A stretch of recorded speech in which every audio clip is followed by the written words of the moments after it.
नाम है संजय कुमार और खास कहानी में आज आपके साथ हम एक ऐसे शख्स को लेके आए हैं जो अपनी जिंदगी से लड़ रहा है। सीधे सीधे बात करते हैं मोनिका लोहान से। और क्या है मोनिका लोहान की कहानी, आइए जानते हैं उन्हीं की जुबानी। मोनिका जी नमस्कार, कैसी हैं आप? सर बहुत बढ़िया। मैडम सोशल मीडिया पर आपकी एक वीडियो देखी है जी सर। बड़ी भावुक वीडियो है, क्या है आपके जीवन की कहानी? मेरे जीवन की कहानी बहुत ही संघर्ष भरी है जी। ये कहते हैं ना कि रिश्तों की अपनी एक उम्र होती है जी। कुछ रिश्ते तो मरते दम तक साथ चलते हैं और कुछ रिश्ते जीते जी मर जाते हैं। जी। वही मेरे साथ हुआ है कि जो रिश्ते हैं वो जो मेरे साथ जीवन भर चलना था वो आज जीते जी मर गए हैं। ये बड़ी मार्मिक बात कही है, इन शब्दों में बहुत बड़ी दास्तान एक नजर आती है। तो इन शब्दों को जरा खुल के बताएंगी, क्या हुआ आपके साथ और आज आप अपनी बेटी के साथ अलग रह रही हैं, किन कारणों से रह रही हैं? मेरी 2009 में शादी हुई थी जी। शादी के बस ये लगा लो कि मैंने 2-3 महीने ही सुख से बिताए हैं और उसके बाद जो तकलीफें और जो संघर्ष मैंने मेरी लाइफ में किया है, मैं भगवान से प्रे करती हूँ कि इतनी संघर्ष भरी लाइफ किसी लड़की को ना मिले, क्योंकि जो जिसके साथ मेरी शादी हुई थी वो इंसान शराबी हैं। जी। दोनों एक कोई पीता है 1 टाइम, कोई पीता है 2 टाइम, लेकिन वो 3 टाइम पीता है। जी। जैसे उसका सुबह से शाम तक का यही रूटीन था।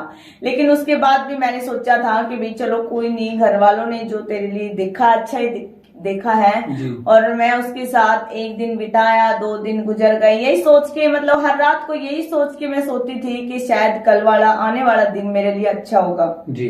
कल झगड़ा नहीं होगा, कल लड़ाई नहीं होगी, कल शायद तेरे शरीर पे कोई मार पिटान के निशान नहीं होंगे। मैं इसी उम्मीद से जी रही थी। उसके बाद 3 साल बाद मेरे को गुड़िया हुई। जी। तो लड़की हुई तो उस टाइम पे यही सोचा, लेकिन लड़की भी वैसे ही नहीं हुई। जो नॉर्मल लेडीज होती हैं उनसे पूछ के देखो, प्रेग्नेंट होती है तो कितना दुख दर्द तकलीफ उनको सहनी पड़ती है। जी। और मेरा तो बैठ के चलना, और जब पेट थोड़ा बड़ा हो जाए, बाहर आना शुरू हो जाए, तो उसके बाद अगर कोई भी लेडीज बैठ के चले, और बैठ के चले नहीं बल्कि अगर काम भी करे ना घर का A to Z काम, तो मतलब एक बार करके देखना कितना दुख और कितनी तकलीफ होती है। जी। तो वो भी सहन की। घर का हर काम करती थी मैं, 7वें महीने में भी, 8वें में भी, 9वें में भी। यानी कि जिस दिन मैंने लड़की को जन्म दिया उस दिन भी मैं पूरा घर का काम सुबह करके उसके बाद हॉस्पिटल में गई। क्या ससुराल पक्ष से सास ससुर ननद देवरानी जेठानी किसी का कोई सपोर्ट नहीं रहा? नहीं, मेरे प्रति किसी का ना तो आज सपोर्ट है ना पहले था। ऐसे तो हर कोई बात कह देता है, लेकिन ये देखो मेरे सामने बैठ के बोल दिया कि ये जो तेरी देवरानी है ये काम नहीं करती, इसके अंदर दया नहीं है, भावना नहीं है। ये बात अगर वो मेरे से बोल रही है, मेरी सास, अगर यही बात अगर मेरी देवरानी को बोले कि भाई तू काम कर, इसके बस का नहीं है, तो वो क्यों नहीं करेगी? करना पड़ेगा उसको। अगर वो बोलेगी, मेरे से कहने तो अच्छा है भी उसको बोलो कि भी काम कर, लेकिन ऐसा कुछ नहीं था। वो बस सफाई, वो बोलते हैं ना सफाई तार है, वो वाली बात थी, बस वो सफाई दिखाया करती अपने अंदर। जी। फिर आगे का जीवन के बारे में बताइए। बेटी होने के बाद आपके 2 बच्चे हैं? हाँ, मेरे 2 बच्चे हैं। बेटी हो गई, मैं सोचा था बेटी होने के बाद थोड़ा बंदा सुधर जाएगा, लेकिन अब घर में लक्ष्मी आई है। मैंने सोचा था कि भी बेटी हो गई है तो थोड़ा बहुत चेंज आएगा और बदल जाएगा इंसान। और मेरी लाइफ की सबसे बड़ी गलती यही है, क्योंकि आज से 15 साल पहले अगर मैं ये डिसीजन ले लेती कि ये बंदा नहीं सुधरेगा, तो आज मेरा लेवल थोड़ा और ऊपर होता, मैं अपने पैरों पे खड़ी होती, कुछ काम कुछ हासिल करती। लेकिन नहीं, मैंने 15 साल इसी आस में गुजार दिए कि मेरा सुधर जाएगा, मुझे आगे जिंदगी बेहतर मिलेगी। लेकिन ऐसा कुछ नहीं हुआ। लड़की होने के बाद भी वही मार पिटाई, मतलब अगर गलती घर में कोई भी करता तो उसका सारा श्रेय मेरे ऊपर जाता और मेरे शरीर को इस चीज की भुगतान करना पड़ता था। आज के दिन तो महिला थाने खुले हुए हैं, महिला आयोग है, माइका है, तो क्या आपने कहा कभी अपनी शिकायत वहां नहीं दी? नहीं, जब शिकायत करी है तो मैंने डिसीजन ही लिया है। बीच में मैंने कभी ऐसे नहीं किया कि समाज के अंदर आज भी इनके घर पुलिस है या आज भी इनके घर से कोई आया हुआ है। मैं इन सब बातों में मतलब यही सोचती थी कि क्या कर लेगा कोई, किसी मतलब यही है, अगर मैं घर पे चली भी गई है तो जो परिवार होता है वो समझा के लड़की को वापस भेज देता है। मैंने बहुत बार देखा है ये चीज। तो बस मैं इसी करके किसी को ना तो बताया करती, ना मैं मतलब ये किसी को दिखाने महसूस भी नहीं होने दिया करती। जब मैं मेरे घर आती, जैसे 2 महीने बाद या 6 महीने बाद अपने घर आती, तो कभी भी मैंने मेरी माँ को या भाई को किसी को भी ऐसा महसूस नहीं होना दिया कि मेरे को उस घर में कितना दुख है। जी, पति से अलग होने की नौबत क्यों आई? ऐसी क्या स्थिति पैदा हुई कि आज अपने बच्चों को लेकर पति से अलग हुई है? मार पिटाई सहन कर लिया करती मैं, क्योंकि 15 साल की है, मैं शायद 2-4 साल और निकाल देती इस मार पिटाई के अंदर, क्योंकि आदत लग गई थी मेरे को। ये बोलते नहीं, अगर किसी चीज को बार बार दोहराया जाए, 15 साल से रूटीन मेरे साथ ये चल रहा था कि तेरी गलती है, तूने ये किया है, तेरी वजह से हमारे घर में झगड़ा हो रहा है, ये हो रहा है, ये हो रहा है। वो मेरे को सुनने की आदत हो गई थी, मेरे कान पक गए थे ये सुन सुन के कि तुम हमारे घर में ये बन के आई है, ये आई है। ये सब मैंने सहन कर लिया था। लेकिन उसके बाद जो आंच आई है वो मेरे ऊपर आई है, मेरे चरित्र के ऊपर आई है। तो उसके बाद मैंने डिसीजन लिया कि आज ये मेरे को बोल रहे हैं ये सब कि भी तू गलत है। मैं 100% हैंडीकैप हूँ, मैं जॉइंट फैमिली में रहती हूँ, मेरा पूरा परिवार है, लेकिन उसके बाद भी मैं कहीं बाहर आती जाती नहीं, कहीं जैसे पानी लेने जाना नहीं, घर से कुछ और सामान लेके बाहर जाना नहीं। लेकिन उसके बाद भी मैं गलत ठहराई गई पूरे गांव के अंदर, मतलब मेरे को बोला गया कि तेरा करैक्टर ठीक नहीं है। तो बस उसके बाद मैंने डिसाइड किया कि आज मेरा करैक्टर ठीक नहीं है, कल को शराबी है वो। उसके बाद अगर 10 साल के बाद जब मेरी बेटी होगी 18-20 साल की, तो कहीं उसके बाद ये जो आज मेरे पे लगाया गया ये मेरी बेटी पे ऊपर नहीं आ जाए। तो बस यही सब सोच के मतलब यही हो करके मैं घर से बाहर निकली। और उस टाइम पे जब मैं घर से बाहर निकली मेरे पास कुछ नहीं था, ना किसी की कोई सपोर्ट थी, ना कोई ये कहने वाला था कि हम तेरे साथ हैं और तुम मेरे 2 बच्चे हैं, क्या करेगी क्या नहीं करेगी। लेकिन मैंने इस चीज की कोई परवाह नहीं की, क्योंकि घर से निकलते टाइम मेरे को भी पता था कि आज मेरे दोनों हाथ खाली हैं और तेरे साथ 2 बच्चे हैं, उनको बढ़ाना भी है, लिखाना भी है, उनकी जिंदगी बनानी है। लेकिन बस यही सोच के मैं वहीं पे रह गई, क्योंकि अगर मैं घर से बाहर नहीं आती तो आज जो जितना कुछ 15 साल में मेरे साथ हुआ है, मैं नहीं चाहती थी कि वो मेरा बेटा बेटी भी सहन करे। मैं ये सोच के घर से निकली थी कि उनकी अच्छी परवरिश करूंगी, एक अच्छा इंसान बनाऊंगी और लड़की की क्या इज्जत होती है वो मैं मेरे बेटे को सिखाऊंगी। आज आप YouTube चैनल चला रही हैं? जी, मैं आज YouTube चल रही हूँ और मैंने वही काम, मैं कुछ और भी कर सकती थी। जैसे मेरे को सलाह दी गई, सबने सलाह दी, क्योंकि माइंड पे प्रेशर इतना ज्यादा हो गया था कि कोई कुछ कह रहा था तू ये कर ले, कोई दुकान कर ले या कर ले। लेकिन मैंने सोचा कि आज दोनों हाथ खाली हैं, अगर दुकान भी करूंगी या कुछ और करूंगी तो उसके लिए थोड़ा बहुत मेरे को बजट होना जरूरी है, अभी पैसे होने जरूरी है। लेकिन मेरे तो दोनों हाथ खाली थे। तो मैंने सबसे बेस्ट आइडिया लगा कि माइक एक ऐसी चीज है और सोशल मीडिया के जरिए जिससे मैं अपना काम चला सकती हूँ। मोनिका जी, ये आइडिया कहाँ से आया कि भी आपने एक यूट्यूबर बनना है? ये किसने आपको सलाह दी? ये चला वैसे तो मैंने जैसे मैं अपने घर पे आई तो फोन तो था ही मेरे पास, तो मैंने YouTube खोला और देखा कि भाई दुनिया तो यही सलाह देती है, कोई कुछ बोलता है, कोई कुछ बोलता है। तो मैंने सोचा कि मैं फोन खोल के देखती हूँ, इसके अंदर मेरे को जो बेस्ट लगेगा मैं वो काम शुरू करूंगी। घर नहीं बैठ सकती। लड़कियों का संघर्ष देख लोगे आप, तो बहुत लड़कियां मैंने देखा संघर्ष कर रही है अपनी लाइफ में, कोई भी ठाली नहीं बैठी। तो मैंने तय किया कि भाई तेरे को भी फोन के जरिए कुछ ऐसा ढूंढना है कि जिससे तू आगे चल के तेरा नाम हो। तो मैंने फोन उठाया तो एक भाई है जो रोहतक से है, उसका दिल से धन्यवाद करना चाहूंगी मैं, क्योंकि उन्होंने मेरे को रास्ता दिखाया था। उसने बोला था, जमींदार मीडिया से है वो भाई, भी न्यूज बनाते हैं, तो उसने ये सलाह दी थी कि तू आज से मेरी बहन है और मैं तुम्हें यही सलाह दूंगी कि तू माइक ले उठा और आवाज बन उन लड़कियों की जो कि परिवार वालों से, ससुराल वालों से, अपने पतियों से तंग आके सुसाइड करती हैं। तो उनके लिए एक मिसाल बन, जो ये सोचते हैं कि हमसे कुछ नहीं होगा, घर पे बैठ जाती हैं हार मान के कि हम कुछ नहीं कर सकते। तो बस उसने बताया था कि ये कर। बस उसी दिन से मेरे दिमाग में आ गई थी ये बात, चाहे कितना ही दुख, कितनी तकलीफ। ये जो हाथ में निशान देख रहे हैं आप सब, ये देखो। मेरे पास कोई अपना खुद का घर का ये नहीं है कि मेरे पास बाइक है या गाड़ी है या मेरे पास खुद का कोई ऐसा साधन है जिसके जरिए मैं कहीं आ जाने की वीडियो बना आप सकूं। हाथों के सहारे चलती हैं। तो मैं इस हाथ के सहारे चलती हूँ। जी। और सड़क इस टाइम अगर आप थोड़ा 2 मिनट खातिर भी अगर कोई पैर रख ले तो जी। पता चल जाए कि कितनी गर्मी और कितनी तपन है। बिल्कुल बिल्कुल। लेकिन मैं पूरा दिन सुबह घर से निकल के शाम को वापस घर आती हूँ और शाम को पूरी रात हाथ दर्द करता है। क्या ऐसा भी कभी हुआ है कि भी आपका जो विकलांगता है आपके आड़े आई हो और आपका कोई विश्वास भी टूटा हो? आड़े आड़े तो कुछ नहीं आया मेरे, क्योंकि जी। हाँ इंसान जरूर मिल जाते हैं, एक दो इंसान जरूर मिला मेरे को ये बोलने वाला कि तेरे को कोई खिला के मतलब कमा के खिलाने वाला नहीं है क्या, तेरे घर में भाई बहन नहीं है क्या, तेरे घर में बाप नहीं है जो एक लड़की को घर से बाहर निकाल दिया।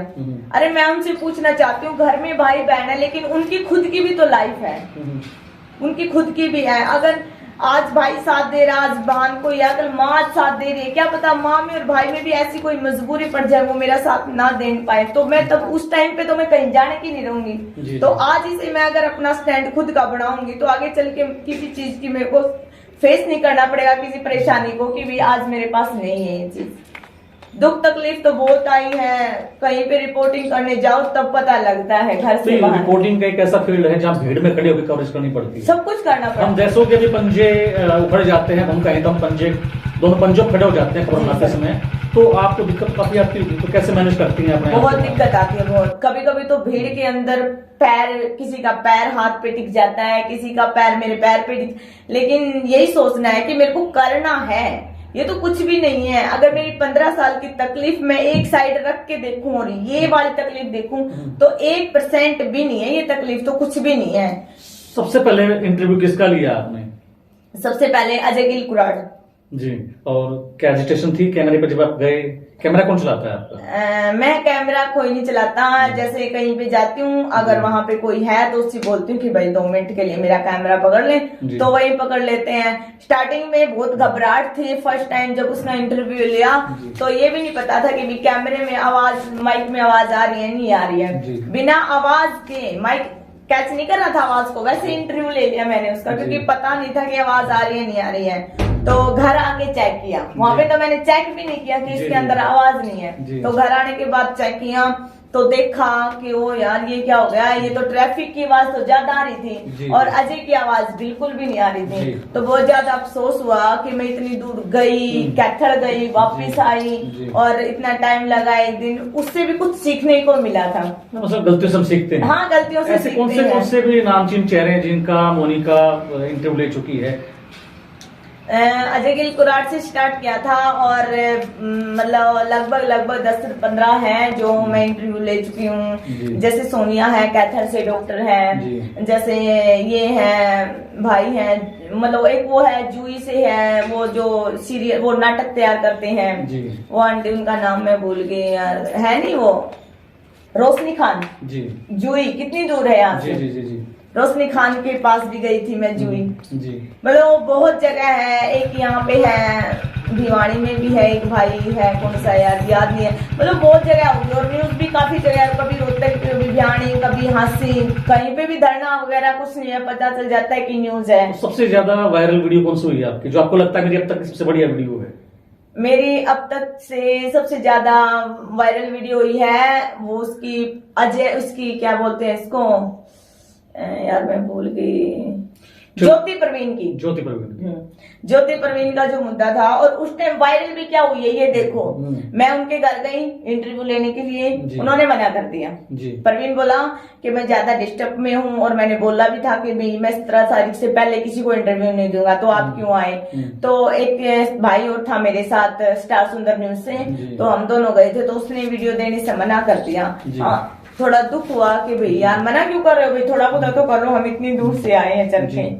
तो वहां तो उन्होंने दी नहीं, तो हमने बाहर जो अड्डा होता है ना उनके गांव से निकल के जहाँ बस रुकती है, हमने दोनों ने बस वहीं बैठ के एक वीडियो कवर कर ली यही कि भाई हम यहाँ आए थे और वो हमें मिले नहीं। तो वो वीडियो मेरी 1,80,000 रुपए चली गई जी। क्या बात है। तो उस टाइम बहुत खुशी हुई थी कि यार देखो कुछ मतलब इंटरव्यू भी नहीं आया, वैसे ही एक वीडियो बनाई थी। और आगे आने वाले समय में किस बड़े शख्सियत, किस बड़े चेहरे का इंटरव्यू करने की इच्छा है मोनिका की? कोई मिल जाओ। देखो जी एक कॉल भी आया था मेरे पास, तो स्पेशली आया था कि भाई मैं, जैसे ये अजय हुड्डा भी मेरे को मिले, और सबसे बड़ा वो बता दूं मैं, सपना चौधरी, हाँ वो भी मेरे को मिली है जी।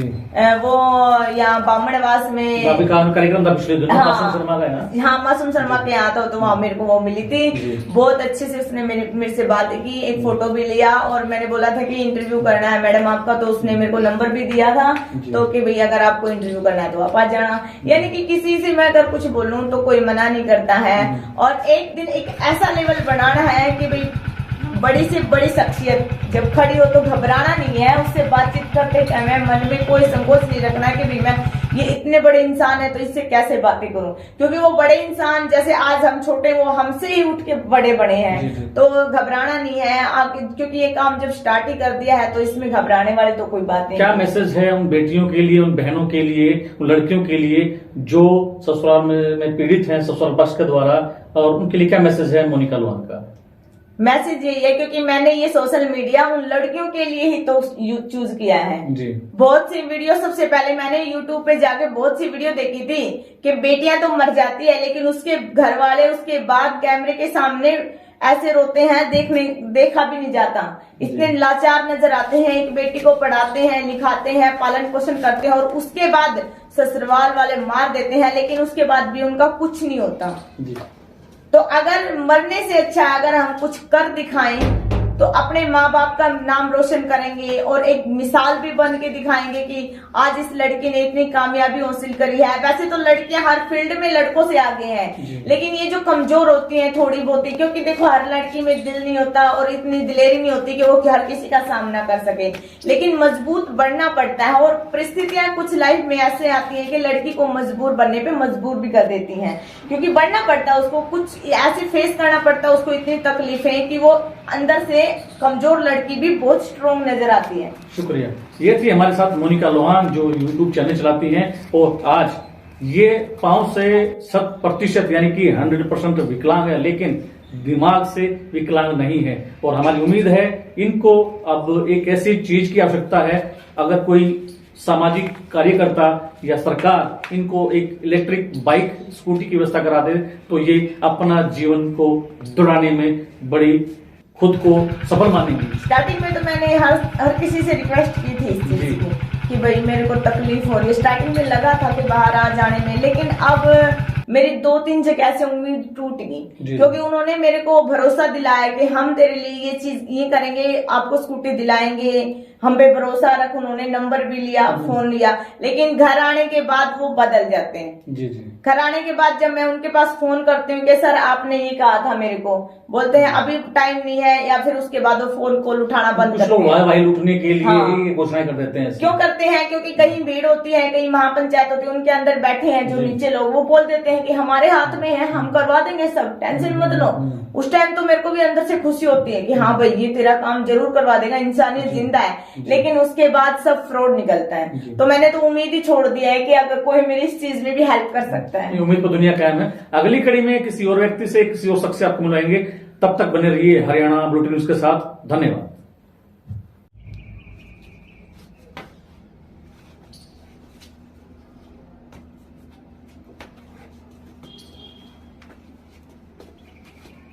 हर खबर का मतलब ब्रेकिंग न्यूज नहीं, हर बहस का मतलब हंगामा नहीं। हरियाणा की सारी खबरें केवल हरियाणा बुलेटिन पर, सीधी बात, नो बकवास।